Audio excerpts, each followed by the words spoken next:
Our latest polling shows that 66% of Americans we talked to said that buying groceries is a, quote, major problem for them.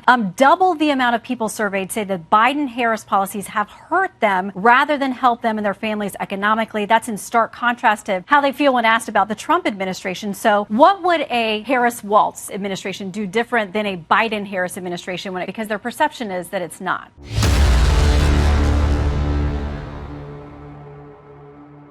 Governor Tim Walz crashes and burns during his interview with Shannon Bream from Fox News Sunday. You would think after that disastrous VP debate with J.D. Vance, he would have learned something, but apparently not, because when she started to press him on essential questions that were really softball, this guy continued to lie, fumbled all over the place, and truly embarrassed the Democratic Party. So what we're going to do is take a look at some of these clips, starting with probably the biggest issue coming out of the state of Minnesota, the abortion policy. Watch. I want to talk about abortion, too, because this came up at the debate. It's been a winning argument for Democrats on many ballots, but I want to clarify what the law is there in Minnesota. Abortion Finder, a website that helps women find access, says abortion is legal throughout pregnancy in Minnesota. There is no ban or limit on abortion in Minnesota based on how far along in a pregnancy you are. You signed the bill that makes it legal through all 9 months. Is that a position you think Democrats should advocate for nationally? Look, the vice president and I have been clear. The restoration of Roe versus Wade is what we're asking for. But that this is law a goes woman's far right beyond Roe v. Wade to make her own choice. The law is very clear. It does not change that. That was been debunked on every occasion. But look, this is a. But let's agree. What you signed is there's not a single limit through 9 months of pregnancy. Roe had a trimester framework that did have limits through the pregnancy. The Minnesota law does not have that. This puts the decision with the woman and her health care providers. The situation we have is when you don't have the ability of health care providers to provide that, that's where you end up with a situation like Amanda Zaworski in Texas, where they are afraid to do what's necessary. This doesn't change anything. It puts the decision back on to the woman, to the physicians, and we know that this is simply something to be brought up to be very clear. Donald Trump's asking for a nationwide abortion ban. Wait, and again, we don't see this as a winning campaign. He has said repeatedly that he will not sign a national abortion ban. Are you calling that just, it's a flat-out lie? Yes, of course. And Senator Vance has in the past said so, too. This is just a terrible response, right? Which is you have no restrictions in your state. In fact, your policy in your state goes beyond whatever we had with Roe v. Wade. So let's get that clear on the record, because if you recall during the VP debate, he tried to lie about this. In fact, he did. And if you recall with the Trump versus Kamala Harris debate, he also pressed her on, hey, do you agree with abortion in the 3rd trimester, in the 7th, 8th, 9th month? And she said it wasn't true. I use this line on this. Just mind your own business on this. Things worked best when Roe versus Wade was in place. When we do a restoration of Roe, that works best. That doesn't preclude us from increasing funding for children. It doesn't increase us from making sure that once that child's born, like in Minnesota, they get meals. I asked a specific question, Governor. You gave me a slogan as a response. It's not the case. It's not true. That's not what the law says. So they fact-checked it with President Trump. Will she allow abortion in the 8th month, 9th month, 7th month? Come on. Okay, would you do that? Why don't you ask her that question? Why don't you answer the question? Would you because veto? Under Roe v. Wade, answer the question. Would you veto? You could do abortions in the 7th month, the 8th month, the 9th That's month, not true. and probably after birth. So clearly, the people that have been debunked are Tim Walz and Kamala Harris and these radical Democrats. 14 states allowed no restrictions with abortion. So that is what the facts are. But to come onto this show and say that Donald Trump is lying, that he's not going to issue a national abortion ban after he said repeatedly that he wouldn't do that. This is how crazy and sick these Democrats are. They're just willing to lie to people's faces and not accept any responsibility. And you're going to see a great example of that later in this video when she checks him on all of these misstatements from his history as a politician. Now, let's move to probably a big issue, right, which is the economy. And don't worry, he didn't use the I grew up in a middle class family answer but what he offered wasn't any better. Our latest polling shows that 66% of Americans we talked to said that buying groceries is a, quote, major problem for them. And when we asked people about how they feel about the policies of this administration versus the previous, double the amount of people surveyed say that Biden-Harris policies have hurt them rather than help them and their families economically. That's in stark contrast to how they feel when asked about the Trump administration. So what would a Harris-Walz administration do different than a Biden-Harris administration when it comes to convincing people that the economy is going to get better for them because their perception is that it's not? Well, we saw a blockbuster jobs report this week. We saw interest rates come down, and we've also seen that Vice President Harris laying out a middle-class agenda. Look, I was in Ohio yesterday, in Cleveland, in Cincinnati, and talking about this. Folks in Ohio know that Donald Trump's policies led to 180,000 manufacturing jobs leaving. They understand when he left office, we had more people unemployed percentage-wise than the Great Depression. What Vice President Harris is talking about is making it more affordable to buy housing, and we've seen it in Minneapolis. When you have more housing stock, we've seen rates go down. We've seen more houses available. Also, the idea of price gouging. 37 states, Republican and Democratic states, have this. Corn is about $4.10 or so a bushel. That's where it's been for many years, up and down. But prices at the grocery stores have skyrocketed, corporate profits have skyrocketed, and people are paying more. So we talk about that. So did he just admit what we all have been saying, that the policies from the last 3.5 years have caused record inflation? Everything is costing more money, and it's due to the policies from Joe Biden and Kamala Harris. I find it funny that he admits it without knowing that that's what he's doing. So that's interesting. The other thing is about the fact that he's claiming that Ohio knows that Donald Trump lost over 100,000 manufacturing jobs. If that's the case, Governor Tim Walz, then why is Donald Trump so ahead? He's blowing her out of the water in Ohio.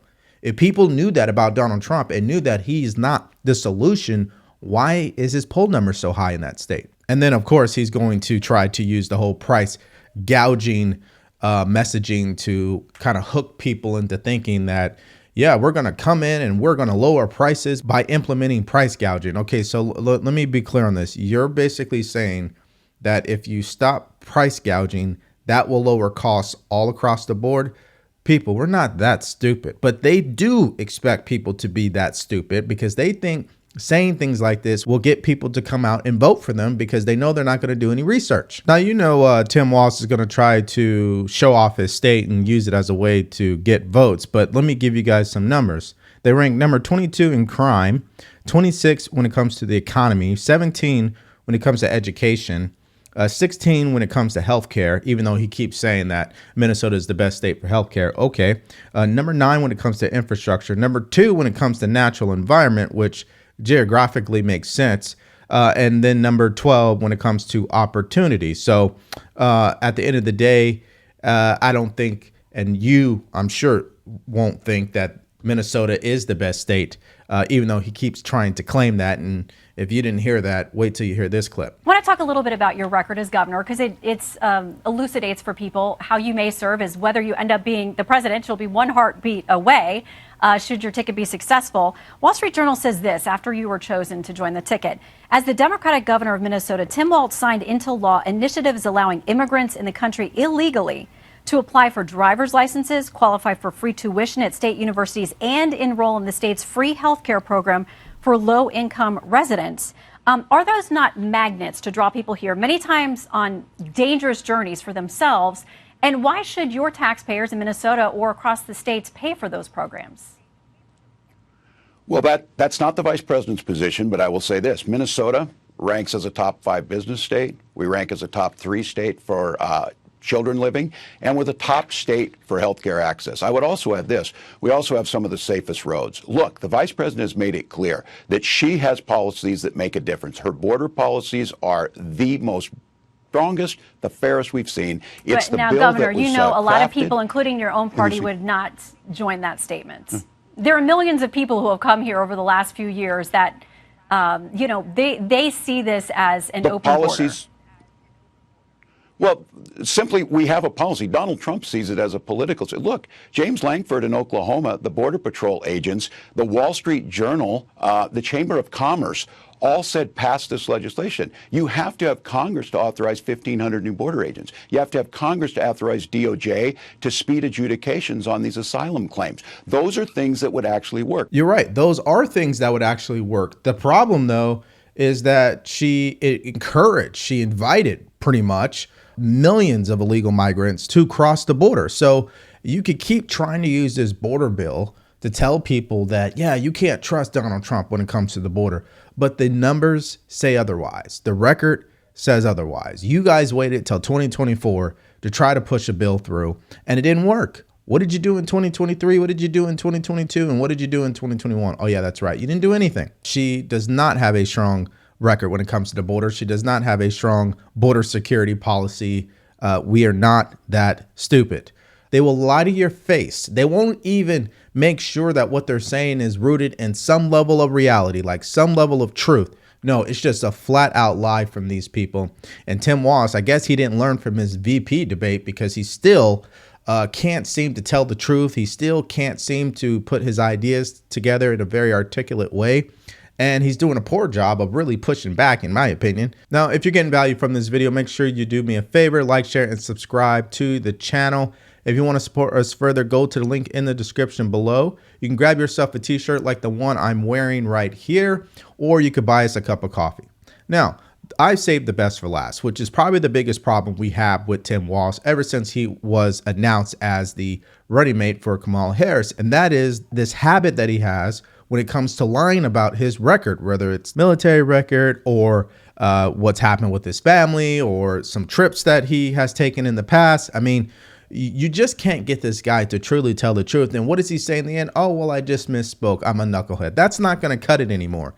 You might just be the commander in chief one day. So we have a high standard for stuff like that. So let's hear his disastrous response to exactly what I'm talking about right now. Listen, before we go, because I wish that we had a full hour, I want to give you a chance, because you called yourself a knucklehead this week, to talk about some of your misstatements. Yes. You've modified your story or explained that you misspoke about things involving your military rank, about carrying a weapon in war, your 1995 DUI arrest, using IVF to have your beautiful children, Gus and Hope, being in Hong Kong and China in the summer of 1989 during the Tiananmen events.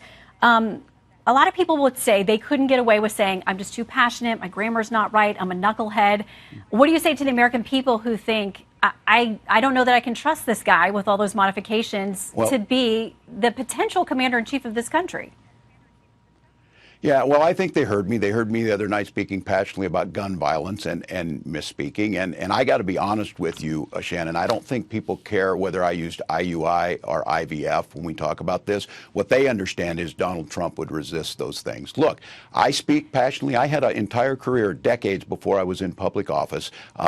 They know, and I'm very proud of my 24 years in service and my record. I have never disparaged someone else in this, but I know that's not what Donald Trump does. They disparage everyone. The personal attacks. I will own up when I misspeak. I will own up when I make a mistake. Yeah, you already know what he was going to say. People know who I am. They know my record. I have people who voted me into office, so whatever I said in the past doesn't really matter. It doesn't matter that I lied about my rank in service. It doesn't matter that I said that I carried war or weapons in war. It doesn't matter that I lied about this deadly protest in China. I think you guys are getting my point, right? He's a liar, okay? So here's my final things, okay? Obviously, the campaign's trying to go into overdrive right now and do as many interviews as possible. It's already been reported that every day this coming week, Kamala Harris will be involved in some type of interview that will come out. So we definitely look forward to checking those things out. And so they're finally putting Tim Walz out as well. But the problem is they've waited too long. So their muscles, right, their ability to articulate and practice handling tough questions is very weak. And by the way, this interview was soft, okay? So Shannon Bream from Fox News Sunday, she barely any pushback. Now, you can critique her on that. That's fine, whatever. But these candidates are so weak that a softball interview they mess up on.